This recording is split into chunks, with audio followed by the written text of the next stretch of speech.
Bismillah ar-Rahman ar-Rahim. Alhamdulillah wassalatu wassalam ala rasulillahi amma ba'd. In the last lectures that we were delivering, we were dealing with a series of the Nabi sallallahu alayhi wa ala alihi wasallam being a Nabi, a prophet of Rahmah, as Allah Azza wa Jalla has mentioned in many ayat of the Quran. And I believe we did about 6 or 7 different topics about his rahmah. How he was a rahmah to the youth, how he was a rahmah to the women, how he was a rahmah to the slaves, how he was a rahmah to his enemies, how he sallallahu alayhi wa ala alihi wasallam was a rahmah to people who were ignorant, people who made sins, and so forth and so on. We could continue to go with this series, how he was a rahmah to animals, sallallahu alayhi wa ala alihi wasallam, how he was a rahmah to insects, has almost just a number of categories of people in Allah's creation that we can go. But we're going to shift gears today. For the next 30 minutes, we're going to talk about another important issue in the deen. And that issue is that Allah Azza wa Jalla, in many ayats of the Quran, He has described many different hearts in the Quran, the different types of hearts that people have. Right now in this room, people who are listening to us right now, all of us have a particular heart.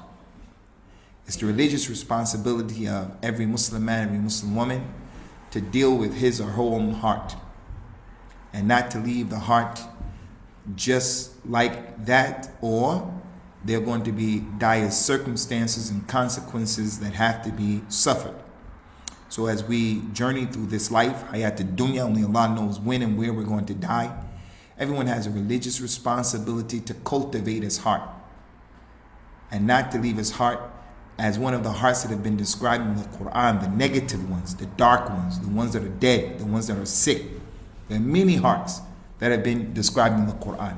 Today we're just going to deal with one of those hearts. One of them. The description that came to us in the Kitab and the Sunnah. And the reason why we're dealing with this is in the hopes that we will see the need to do our best, inshallah, to find out where your heart is and to cultivate it.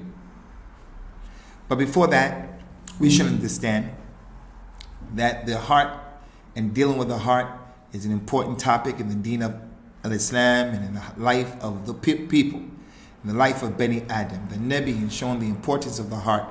Sallallahu Alaihi Wasallam, he told the people in showing the impact and the effect that the heart has on the way you behave and on your existence. He said, "Ala inna fil jasadi mudghatan idha صلحت صلح الجسد كله وإذا فسدت فسد الجسد كله." Verily, inside of your body there is a vessel, a morsel of flesh. If it is wholesome, if it is healthy, then the rest of your limbs are going to be healthy. And if it is not healthy, then the rest of your limbs are going to be unhealthy. He said, verily, that is your heart. So if you see someone who has a foul mouth, they don't have the ability to express themselves without using curse words and swear words. Men or women, Muslims or non-Muslims. There's an individual who can't articulate what they say. They don't have to be the people who use the best words, the most educated people in terms of the Queen's English, but they make no attempts to try to be decent and respectful. We have women who are like that, aunties, Muslim women who are like that, men who are like that, that when they talk, they use the worst language possible. One of the direct results of that is the heart is fasid. The heart is no good. So that hadith goes to show that the heart is like the commander of the body and the limbs are the soldiers. Your limbs are going to do what your heart tell it to do. The limbs are going to act out the reality of a person's heart. Another issue that the Nabi sallallahu alaihi wasallam taught us is that clearly al-iman, al-taqwa, al-yaqeen, al-tawakkul, all of those words, the nur that Allah gives a person, it is located in your heart.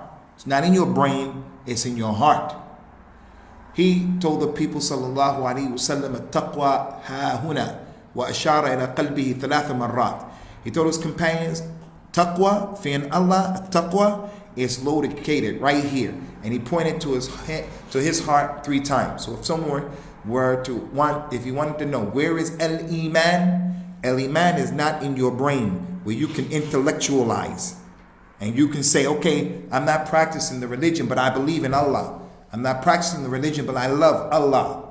No, you're being philosophical and you're being theoretic. If you really believed in Allah and you really loved Allah, then that is inside of your heart and it's going to be reflective on your limbs. Usamah ibn Zayd, radiyallahu anhu, one of the companions, was fighting a man. And when Usamah got the upper hand and he knocked the man down, he was about to stab the man, the kafir mushrik, he said, Ashhadu an la ilaha illallah. Usamah went and he stabbed him anyway. And then he told the Nabi about what happened. The Prophet said, Ya Usamah, did you kill him after he said la ilaha illallah? He said, Rasulullah, he only said it because I was about to kill him.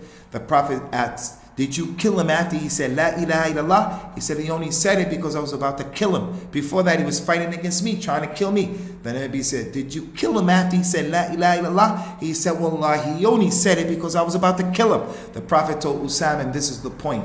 Qala sallallahu alayhi wa sallam, أَفَلَا شَقَقْتَ عَنْ قَلْبِهِ حَتَّى تَعْلَمْ أَقَالَهَا أَمْ لَا.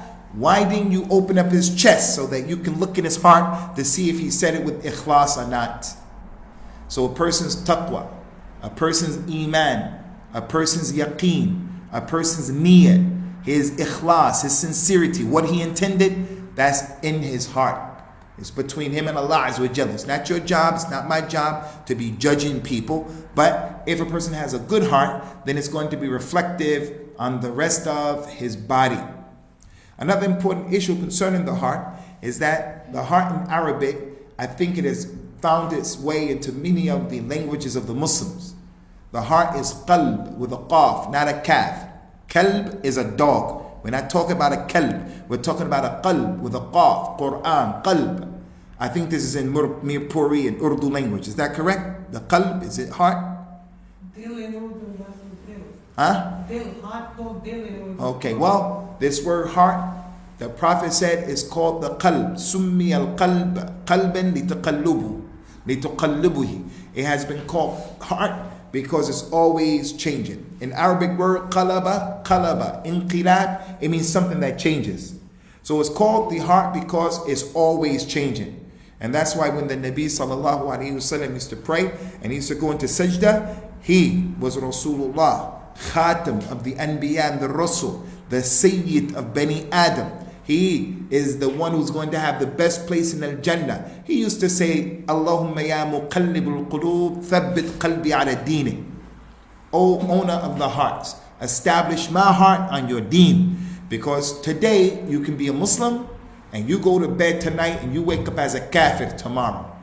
You wake up tomorrow, inshallah, as a person on the sunnah. You go to bed tomorrow night and you wake up the next day, inshallah, and you're a person of innovation. Today you will be a person who's a kafir, Allah guides you to Islam. Today you can be a person who is shakir. You give thanks and you're appreciative of what Allah gave you. But tonight you're a person who doesn't give thanks. So therefore, again, it goes to show the importance of cultivating one's heart, because your heart can change like this. You can fall in love with a woman, and a woman can fall in love with a man. And that individual will make a person do what they normally wouldn't do. The lady would commit zina. She normally wouldn't do that. But because she fell in love, that heart has been affected like that, she would do something like that. He would cut off his mother, call off his father, fight someone who he normally wouldn't fight, do something that he normally does, taking drugs, drinking alcohol. That stuff will cause your heart to change from one thing to another thing. So that's a clear indication and a clear sign. People have to make a permanent, constant jihad about dealing with that heart. The Prophet, he said in an authentic hadith, sallallahu alayhi wa ala alihi wa sallam, Inna quluba bani Adam kullaha bayna asabi'ir rahman yuqallibuha kayfa yasha. All of the hearts of Bani Adam, every human being, their hearts are between the two fingers of Ar-Rahman, in a way that befits His Majesty. He knows. Allah changes the people's hearts the way He wants to change their hearts. So one of the important things about the heart that we should know is, if you don't tend to your heart, if you don't take care of, if you don't do the things that give it life, it's going to die. And if you take it for granted, it's possible that your heart can change and you can become totally somebody else, someone you never thought you could become that individual.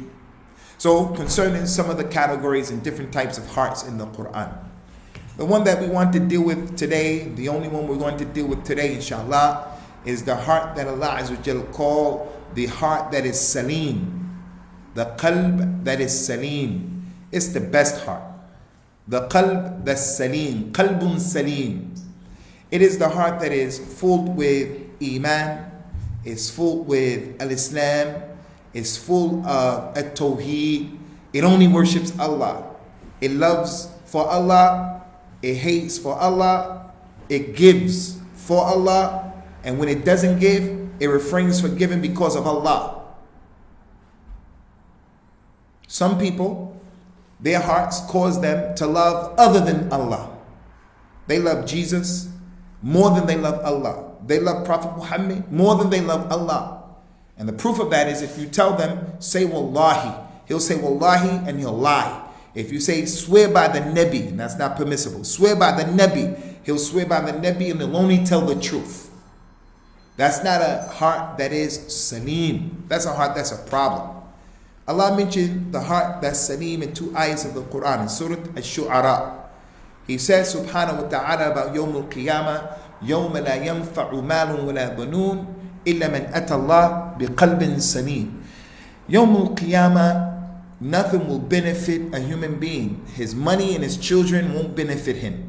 The only thing that's going to benefit him is the one who comes to Allah with a heart that is salim, a pure heart, a good heart. In another ayat of the Quran, Allah Ta'ala mentioned Ibrahim as being a possessor of a pure heart. He said, وَإِن مِّن شِيعَتِهِ لَإِبْرَاهِيمَ إِذْ أَتَى رَبُّهُ بِقَلْبٍ سَلِيمٍ. And from the descendants and the progeny, from the children of Noah was Ibrahim, the one who came to his Lord with a clear heart, with a healthy heart, a pure heart. So those are the 2 places in the Quran where this particular heart has been described. So now the question is, what is the qalb that's salim? The qalb that is salim is the heart that belongs to the believers, the heart of the person of a tawheed. It loves a tawheed. It doesn't have any problem with worshiping Allah alone. It loves Allah and only Allah. Allah mentioned about the kuffar in the Quran, the mushrikeen, Jews, Christians, and other than them. وَمِنَ النَّاسِ مَنْ يَتَّخِذُ مِن دُونِ اللَّهِ أَنْدَادًا يُحِبُّونَهُمْ كَحُبِّ اللَّهِ وَالَّذِينَ آمَنُوا وَشَدُّوا حُبًّا لِلَّهِ. From the people of those people who love other than Allah. They love their idols more than they love Allah. But the believers, they're those people who they love Allah more.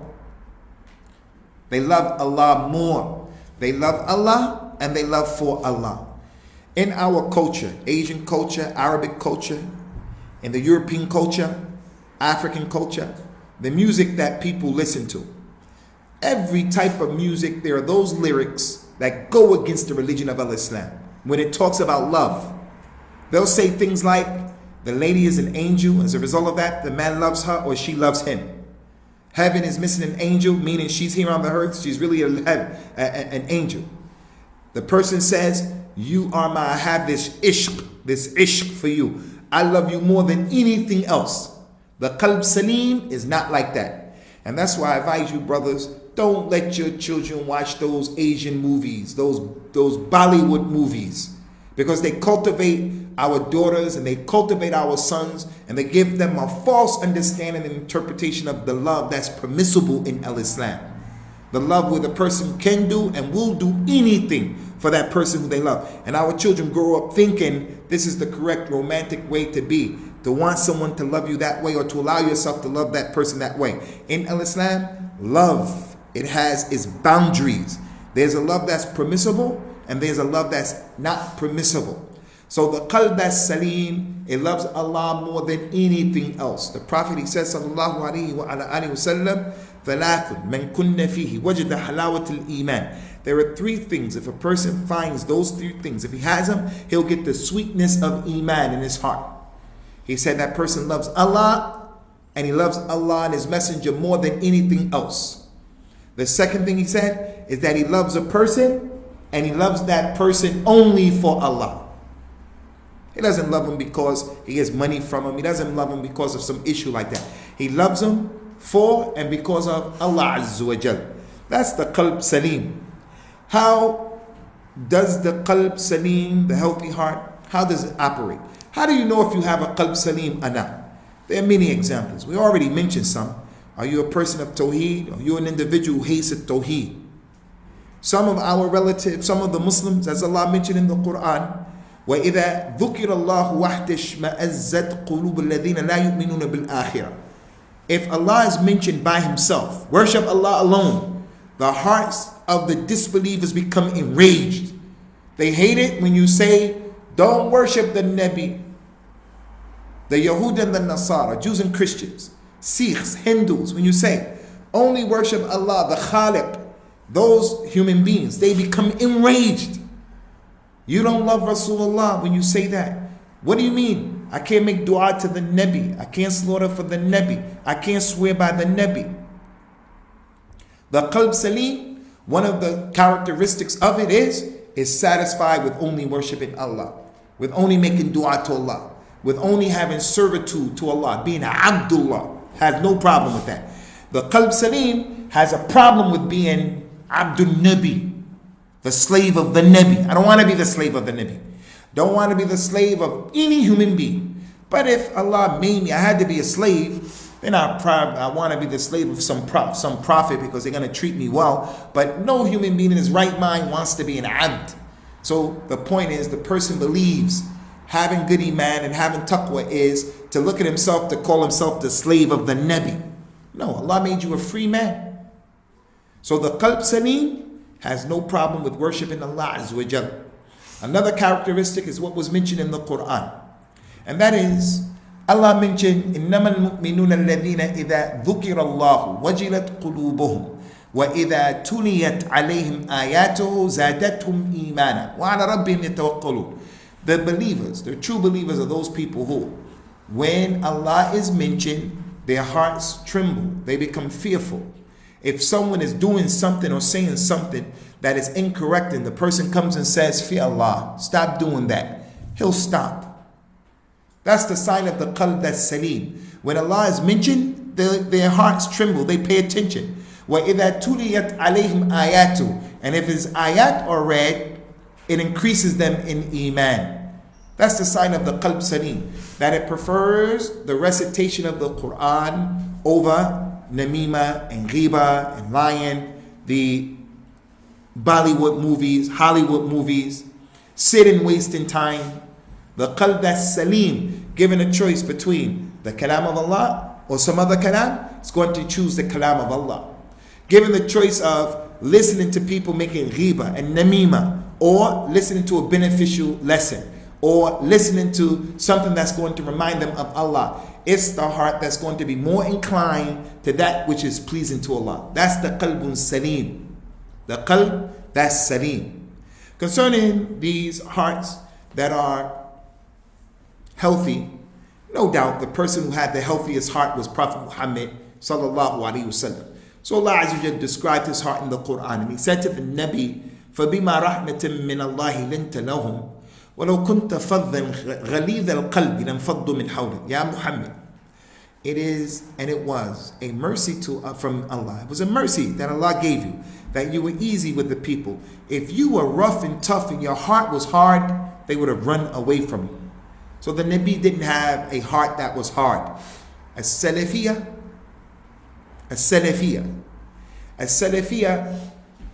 as Al-Imam Ibn Taymiyyah said, the people of the Sunnah, they're the people who know Allah the best and the most with their hearts, and they're the people who have the most rahmah on Allah's creation. They know how to treat people. They know when to be rough and when to be tough, but they know that generally speaking, being soft and kind and easy with people is going to work better, and it's going to be more effective than being rough and tough.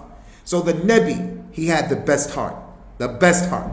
Abdullah ibn Mas'ud, may Allah be pleased with him, he said that Allah Azza wa Jal, during the time of the Nabi sallallahu alaihi wasallam, before Allah made him the Rasul and the Nabi, Allah looked at the people in the earth And Allah found that the best heart of the people of the earth was the heart of Muhammad sallallahu alaihi wasallam. So Allah chose him to be his Nabi and his Rasul, and he sent him with the message. And then after that, he looked at the hearts of the people, after the heart of the Nabi, and he found the best hearts of the people were the hearts of his companions. So Allah Ta'ala chose his companions to be his ministers who fought and spread his religion. So just as Allah Azza wa Jal divinely chose Prophet Muhammad sallallahu alaihi wasallam, he also divinely chose the companions to be with the Nabi because they had the best hearts.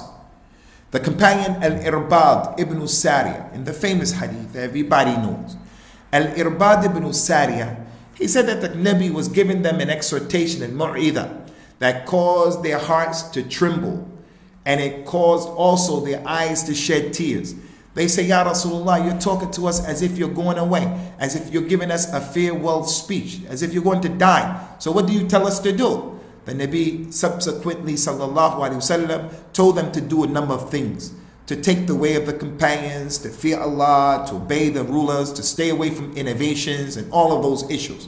The point of that hadith is the fact that when they used to hear the Nabi, their hearts used to tremble and their eyes used to be affected. From the hadith of the Nabi sallallahu alaihi wasallam, the people of al-hadith a long time ago, if they were to narrate a hadith, they wouldn't say, the Prophet says sallallahu alaihi wasallam in a hadith from Sahih Bukhari and Muslim, إِنَّمَا الْأَعْمَالُ بِالنِّيَّاتِ. They wouldn't say that.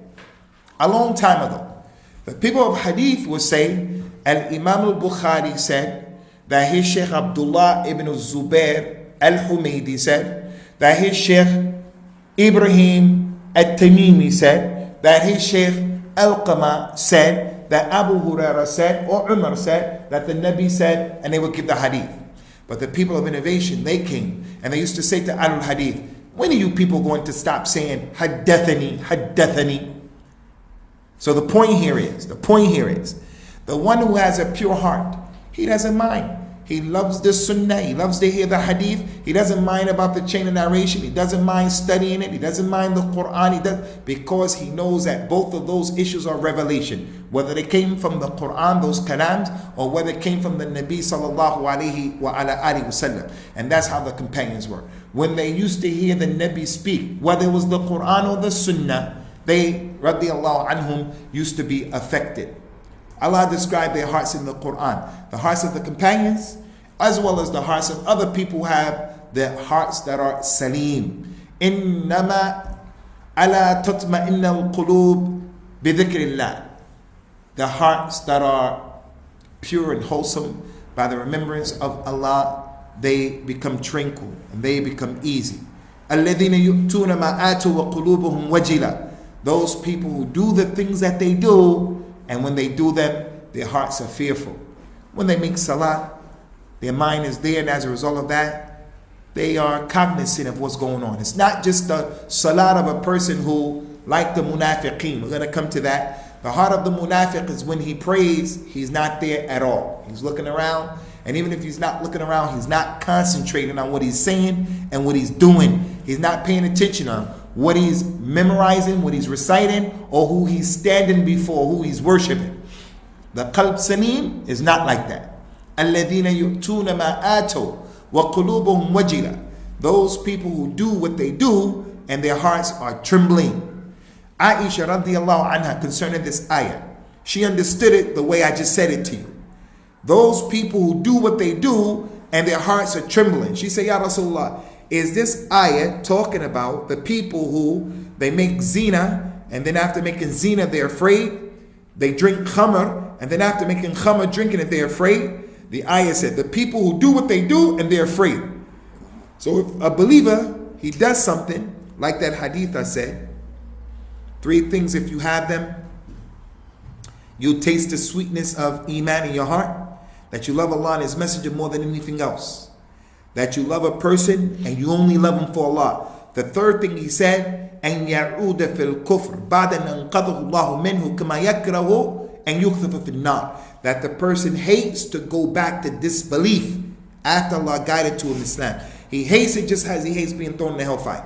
So if a person were to make a sin, he makes a mistake, and everybody makes mistakes, he doesn't look at it as being something small. He makes tawbah. He makes tawbah from that issue. So Aisha said, is this ayat talking about the people who, when they make zina, they're afraid? When they drink khamr, they're afraid? He said, no, daughter of a Siddiq, no daughter of Abu Bakr. This ayat is talking about the awliya of Allah. Those people who, when they pray, they're afraid because they don't know their prayer is going to be accepted. They're the people who, when they fast, they're afraid because they don't know that their salat is going to be accepted.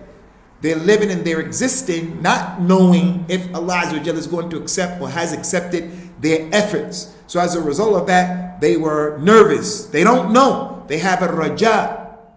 They hope, but they have fear. And that goes to show Ikhwani is impermissible and it's dangerous for a person to say, I'm a real Salafi. I'm this Salafi. My masjid is this Salafi. I'm practicing and you're not practicing. People don't wear hijab, people who are doing crazy things from our relatives and people we know. Don't look at those people and say, I have a beard. He doesn't. Don't do that. Don't do that. That doesn't mean he's getting high, he's gambling. That doesn't mean you say, A'udhu Billah, that's a bad thing. No, A'udhu Billah, that's a bad thing. But don't ever look at someone and say, you're this and I'm okay. Because that ayat indicates that's not the way the people with the good hearts have. People with good hearts, they're not judgmental like that, and they themselves don't know. Did Allah and will Allah accept what I'm doing? Did Allah and will Allah? This lesson, those of you who attended and those of us who are giving it, no one in his right mind can see her and say, Wallahi, Allah has accepted this issue from me. So one of the signs of the good heart is that when the sahib of the good heart puts something forth, it's nervous. It doesn't know. Did Allah accept it or did Allah not accept it? So as a result of that, it always is in that state of having fear that Allah is not going to accept it, but having hope, al-raja, that Allah Azza wa Jal is and will accept it. But don't be of the people who go overboard. They call that in the Quran, it's called al-ghurur, with a ghain. Al-ghurur, a person who's maghrur, he's pleased with himself and what he put forward and how he is, the way he looks. He's just pleased with himself or herself. So the qalb salim is far away from those issues, and it's been described, as I mentioned, in many ayat of the Quran, in many ways of the Quran, like some of the ayat that I gave you. That's the 30 minutes that we're going to put forth this particular thing. We have 10 minutes, inshallah. I'll take the next 5 minutes to answer any questions that you brothers may have, or you sisters, if you can just write them to us. So we ask Allah Ta'ala to give us the qalb salim and to establish our hearts upon His religion and not to allow them to have inhiraf and to go astray from the sirat al-mustaqim. You brothers have any questions, especially you little guys? Oh, sure. I read somewhere that like if you're like a Western country and there's like two parties which you can vote for, one is like less bad than the other, then it said that it's permissible to vote for that, but I'm not sure if that's right or not. This is coming up, I think, soon. Concerning the issue of voting in non-Muslim countries, some of the scholars of the Sunnah of the opinion that it's not permissible to vote at all and to get involved in the process is a major crime and a major sin because of those many ayat in the Quran and the authentic hadith of the Nabi sallallahu alaihi wasallam. وَمَنْ لَمْ يَحْكُمْ بِمَا أَنزَلَ اللَّهُ فَأُولَٰئِكَ هُمُ الْكَافِرُونَ. Whoever doesn't judge by what Allah has revealed, then they are the disbelievers. Allah Ta'ala mentioned about the kuffar of Quraysh and other than them, أَمْ لَهُمْ شُرَكَاء شَرَعُوا لَهُم مِّنَ الدِّينِ مَا لَمْ يَأْذِن بِهِ اللَّهُ. Do they have partners who legislate for them in the deen, in their life, what Allah has not allowed? So when you vote for these people, they pass legislation that go against the religion. Homosexuality is okay, and all kinds of other issues that are not permissible. So some of the scholars took a hard-line position that has its proofs and it has its evidence. So as Muslims, we should understand that the ability to judge is only for Allah exclusively. Ala innal hukum illa lillah. The rule, hukum, is only for Allah. Only for Allah. It's not the right of anybody else to pass legislation. So that position is recognized, acknowledged, and is accepted as being a valid position. Anyone who comes and says that position is too rough, too tough, they don't have long vision, you don't have a qalb salim, or you're jahil, because those ayats are clear. If you go to Kitab al-Tawheed, Shaykh al-Islam, Muhammad ibn Abdul Wahhab, in there is a chapter judging by other than what Allah revealed, in which he brings those ayat and those ahadith of the Nabi sallallahu alaihi wasallam. The man came to the Nabi and he accepted Islam. His name was Abu Hakim. The Nabi said, why do the people call you Abu Hakim? He said, because anytime they have disputes, they come to me, and whenever I render a ruling, both sides are always happy with what I judge with. The Nabi said, verily Allah is Al-Hakim. Do you have any sons? He said, yes. He said, what's their names? He said, I have a son, his name is Muslim. Another one, his name is Abdullah. Another one, his name is Shuraih. He said, which one is the eldest one? He said, Shuraih. He said, you're Abu Shuraih. So here the Nabi didn't let that man call himself Al-Hakam, because Allah Azza wa Jalla is the one who is the judge. The other scholars, they said it's permissible in these situations to get involved in the voting process, but with conditions. With conditions. Not just jump into the ocean and jump into the water and jump into the bed like that. With conditions. So the people who are from the political groups, Jamaat al-Islam, Ikhwan al-Muslimin, the political oriented people who jump in, they just say, it's just like that. No, it's not just like that. With conditions. And from the conditions, from the many conditions, is what you just mentioned. If the Muslims have the ability to vote, and they can choose an individual or a party that has some evil in it, and although they may be making rules that are not Islamic, there's going to be some benefit that comes out of choosing them. Real benefit, not imaginary. They're really going to benefit. They're going to be able to give Muslims certain things. They're going to pass laws for the Muslims while they also pass some laws against the religion. But still, Muslims are going to be, they're going to help us to do separation in school. They're going to help us to have private schools of Islam. They're going to help us not to ban the niqab, the hijab. They're going to do things like that. If you have the ability to choose them, and it's really going to happen, then the scholar said it's permissible out of necessity. That condition is there, out of necessity. Like it's permissible to eat pork, or to drink something that's haram, or to pick a lady up who's not, you're not her mahram, she fell down, and you're going to pick up to help, or you're a doctor and you're going to operate on her, or something like that. But none of the scholars of the Sunnah said open-ended, yes, you can vote, get involved. Yeah. Some said no, and some said conditionally, and there are other conditions more than that. And it's a big topic, so be careful about delving into the issue, talking about the issue, discussing and debating the issue over a Pepsi and a chapati and some curry. Don't be like that. Avoid those big issues, ikhwani. At takfir, at jihad, Islamic mortgage. Avoid these issues where we talk about them over the 7-Up and over the curry. These are issues that require knowledge that the scholars dealt with. The scholars. So we have to approach him with respect and not like this thing. That's how the qalb salim would deal with it. As for the qalb that's not salim, he just looks at it like that. I just give my opinion. Wallahu a'lam. Any more questions? Ikhwani fillah?